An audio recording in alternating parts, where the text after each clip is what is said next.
আগামী 13ই এপ্রিল রোববার new York সিটির জ্যাকসন হাইটসে বাংলাদেশ ডে প্যারেড অনুষ্ঠিত হতে যাচ্ছে। প্যারেডের সকল প্রস্তুতি প্রায় সম্পন্ন। এতে 15,000 প্রবাসী বাংলাদেশি অংশ নেবেন বলে আয়োজকরা আশা করছেন। বাংলাদেশ সোসাইটির আয়োজনে এবং হিউম্যানিটি এম্পাওয়ারমেন্ট রাইটসের সহায়তায় প্যারেডটি জ্যাকসন হাইটসের 69 স্ট্রিট সংলগ্ন সিটির পার্কিং এরিয়া থেকে শুরু হয়ে 37 এভিনিউ ধরে 86 স্ট্রিটে গিয়ে শেষ হবে। বুধবার সন্ধ্যায় জ্যাকসন হাইটসের একটি পার্টি হলে আয়োজিত এক সংবাদ সম্মেলনে এসব তথ্য জানানো হয়। সংবাদ সম্মেলনে প্যারেড কমিটির চেয়ারম্যান ও বাংলাদেশ সোসাইটির সভাপতি আতাউর রহমান সেলিম, প্যারেডের গ্র্যান্ড মার্শাল ও গোল্ডেন এজ হোম কেয়ারের প্রেসিডেন্ট শাহ নেওয়াজ, প্যারেডের chief advisor Gias Ahmed, convener Mohammad Ali, humanity এম্পাওয়ারমেন্টের রাইটসের প্রেসিডেন্ট ও প্যারেড কমিটির member secretary Fahad Sulaiman, chief coordinator Ahsan Habib, chief event day coordinator Fakhrul Islam Delwar, chief management director Jemullah Sani সহ অন্যান্য কর্মকর্তারা উপস্থিত ছিলেন। সংবাদ সম্মেলন পরিচালনা করেন ফাহাদ সুলাইমান, মফিজুল ইসলাম রুমি ও জামিল আনসারি।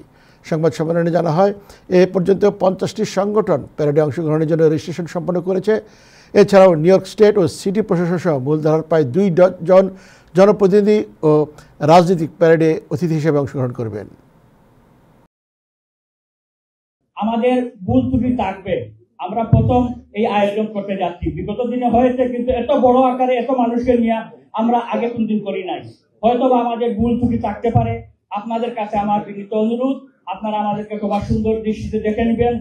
আমরা সমৃদ্ধভাবে বাংলাদেশ সোসাইটির নেতৃত্বে সকল দলের অংশগ্রহণ, সকল মতের অংশগ্রহণে, সকল জেলা সোসাইটির অংশগ্রহণে আমরা এবারে করতে যাচ্ছি। আপনারা সবাই সুন্দরভাবে অনুষ্ঠানে আসবেন, সুন্দরভাবে আমরা ডে প্যারেড সম্পন্ন করবো। একটি কথা, যে ডে প্যারেডে বিশৃঙ্খলা করবো, আপনার শৃঙ্খলা ভাবে আমরা হাঁটবো। যাদেরকে আগে হাঁটতে বলা হবে তারা আগে হাঁটবে, যারা পিছনে হাঁটতে বলা হবে পিছনে হাঁটবে। এটা উনি আগে হাঁটতে বলে উনি বড় মেয়ে, উনি পিছিয়ে হাঁটতে বলে ছোট মেয়ে। সবাই একভাবে হাঁটতে হবে। আমরা হাঁটবো, সুন্দরভাবে আমরা চলবো এবং একসাথে থাকবো। আমরা কমিউনিটিতে দ্বিধা বিভক্ত চাই না। আমাদের পাবলিক অ্যাডভোকেট মানি উইলিয়ামস, আমাদের স্টেট সেনেটর রাঘব, Jessica Gonzalez Rojas, Jenifer Rajkumar, John Liu এবং আমাদের New York City mayor Eric Adams yes confirm আলহামদুলিল্লাহ। তারপর আমাদের Queens board president Donovan Richards, আর কিছু মেইনস্ট্রিম পলিটিশিয়ান আছে যারা এখন আমাদেরকে 60-40 করে রেখেছে। আমরা কনফার্মেশন পাবো কালকে আপনারা president. So we look forward to that. এখন হবে ইনশাআল্লাহ প্রেসিডেন্ট। ডেফিনেটলি সেটা হবে। আপনাদেরকে বাজেটগুলো অলমোস্ট এখনো দাঁড়া করেনি, নট লেস দেন $65,000। আর হ্যাঁ, স্পন্সর থেকে তো অবশ্যই টাকা আসছে ডেফিনেটলি, আর তো কোনো ওয়ে নাই। তো ডেফিনেটলি স্পন্সররা অনেক সাপোর্ট করছে, প্রত্যেকে কন্ট্রিবিউট করে, শুধু স্পন্সর এবং এই টাকাটা উঠাতে হলে অনেক অনেক যারা আছেন পদবিতে তারাও অনেক হেল্প করছে। তো সবাই মিলেই করছে এটা, বিকজ ইটস বিগ বাজেট। এতগুলো আর্টিস্ট, ফিল্ম ফেয়ার, 4টা ফ্লোটিং ট্রাক থেকে শুরু করে যত রকম চেষ্টা করা হচ্ছে, ড্যান্সার থেকে শুরু করে অনেক কিছু আনা হচ্ছে। তো আপনারা যখন ইনভেস্ট হিসেবে সবাই আপনার পাবেন। এই ক্ষেত্রে বাংলাদেশ সোসাইটি কিন্তু এবার ফাইন্যান্সিয়াল ম্যাটারটা হ্যান্ডেল করছে। তো বেসিক্যালি এটা হ্যান্ডেল করছে হিউম্যানিটি এম্পাওয়ারমেন্ট রাইটস। এটা আপনাকে একটু নিয়ে করে রাখি, কারণ এই জায়গাটা ইম্পর্টেন্ট।